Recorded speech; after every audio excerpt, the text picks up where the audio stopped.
bersama saya Francisca Gunromahuse, Sri Kandi, Papua Selatan. Ya, topik hari ini yang ingin saya bahas adalah terkait dengan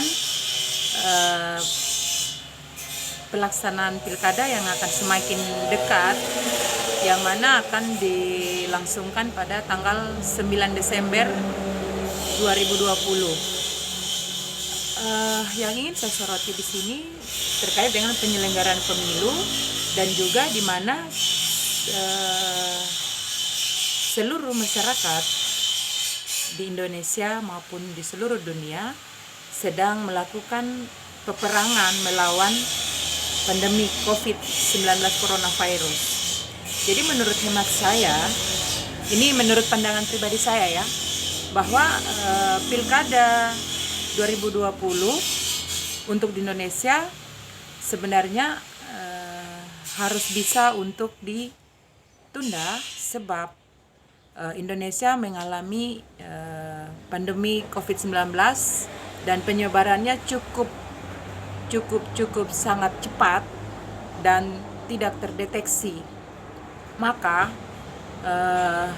potensi pada saat pilkada atau penyelenggaraan pemilu besok itu pada tanggal 9 Desember nanti itu akan berada di titik zona yang sangat mengkhawatirkan sebab mulai dari bulan lalu September, Oktober dan November bahkan memasuki bulan Desember itu akan ada potensi pertemuan masyarakat dengan masing-masing kandidat.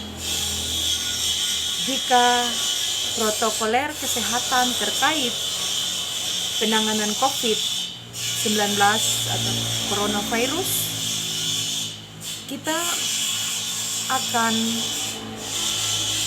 berada di titik yang sangat mengkhawatirkan terkait masyarakat atau manusia yang akan terkontaminasi terpapar COVID-19. Dan saya menghimbau kepada setiap kita daripada masyarakat maupun kepada kandidat-kandidat bahwa sejatinya tetap mengutamakan pengamanan diri secara pribadi dan tetap rajin mencuci tangan, memakai masker dan menjaga jarak aman antara satu dengan yang lain, yaitu dengan minimal jarak 1 meter sampai dengan 2 meter per orang. Dan pada saat pertemuan dengan masyarakat dan juga dengan kandidat masing-masing yang mencalonkan diri sebagai kepala daerah, ya wajib menjaga protokoler kesehatan penanggulangan coronavirus atau COVID-19. Sebab kita harus berusaha melindungi diri kita, melindungi anak-anak kita, melindungi keluarga kita, dan melindungi masyarakat kita. Maka protokoler kesehatan COVID itu wajib dikedepankan. Dan ketika ya kita tidak bisa hindari bahwa pertemuan-pertemuan itu akan berada pada pertemuan di bawah 50 orang ke bawah itu mustahil. Sebab kita yakini pertemuan di atas 10 orang saja sudah bisa berpotensi untuk saling menularkan virus COVID-19. Maka saya berharap kepada pemerintah Republik Indonesia dan juga DPR RI untuk mempertimbangkan terkait dengan pelaksanaan pilkada. Karena di sana akan mengundang pembeludakan masyarakat untuk berkumpul dan akan berpotensi untuk saling menyebarkan atau menularkan virus corona. Dan sebagai seorang aktivis kemanusiaan, saya menyarankan dan minta untuk para pihak untuk mempertimbangkan setiap saran-saran daripada masyarakat dan juga Indonesia segera menemukan vaksin yang tepat untuk menekan penyebaran coronavirus di setiap daerah yang berada di Indonesia. Dan kepada kita semua bahwa mari kita bergotong royong untuk menekan angka penyebaran virus corona mulai dari diri kita, keluarga kita, anak-anak kita, dan masyarakat kita, dan di seluruh lingkungan dimanapun kita berada. Jadi supaya kita sama-sama bahu-membahu untuk melakukan perang untuk membatasi penyebaran virus corona. Karena secara global semua orang masih berperang melawan coronavirus. Kita cermati bersama bahwa ada salah satu kader anggota DPR Republik Indonesia, anggota MPR dari Partai Gerindra yang memang terpapar coronavirus dan meninggal dunia. Ini menjadi sebuah catatan.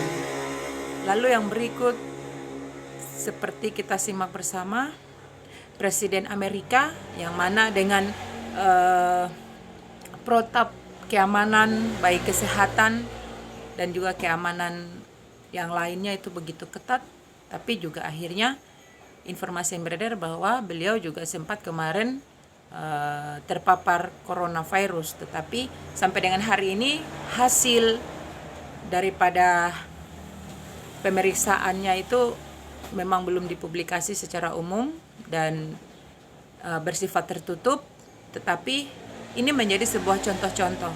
Dan untuk kita di Indonesia bahwa yang akhirnya mengalami meninggal dunia itu anggota DPR RI, ada salah satu yang juga akhirnya menyebabkan penularannya itu berada di jumlah 41 orang. Itu plus sopir, asisten, sekpri, dan lain-lain.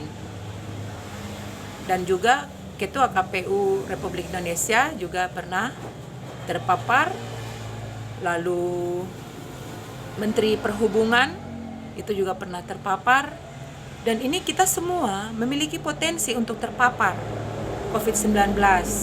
Apalagi COVID-19 ini sekarang dia menjadi semakin gila karena apa? Sudah hampir tidak terdeteksi. Jadi kita anggap biasa saja, tetapi ternyata setelah melalui swab, pemeriksaan yang lebih detail dan rinci, akhirnya ternyata bisa ditemukan bahwa dia terpapar.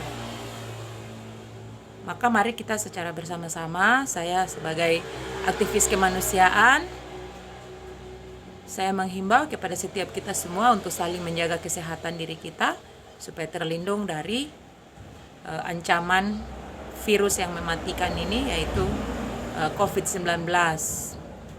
Dan kepada saudara-saudara saya, masyarakat Papua, saya menghimbau, saya meminta tetap berdoa dan jangan menganggap remeh dan mensepelekan virus COVID-19 ini. Jangan kita pernah berbicara bahwa COVID itu dia tidak akan menyerang orang Papua. Ya, di sisi yang lain karena kita harus dan patut bersyukur bahwa untuk di wilayah Papua itu kita berada pada zona iklim kita itu cukup panas suhunya, maka COVID-19 itu atau virus corona itu dia tidak akan bertahan lebih lama di wilayah yang suhunya cukup panas gitu. Tetapi jika di wilayah yang suhunya lembab atau dingin, itu virus corona ini dia berpotensi bisa lebih lama di sana gitu. Jadi kita tetap harus saling menjaga dan jangan menyepelekan himbauan-himbauan yang dilakukan oleh pemerintah. Lalu yang berikut, untuk keramaian-keramaian atau pesta-pesta ya harus menggunakan protokol kesehatan COVID-19, terutama dalam masa pilkada tahun 2020 untuk di Indonesia gitu. sebab itu berpotensi penyebaran corona sampai kepada pelosok masyarakat. Jadi saya berharap, saya menghimbau semoga pelaksanaan pemilu ini bisa ditunda. Mungkin itu saja sementara dari saya, Francisca Gonromahuse, sebagai aktivis kemanusiaan. Salam Isakot BK Isakot Kai, Tuhan Yesus memberkati.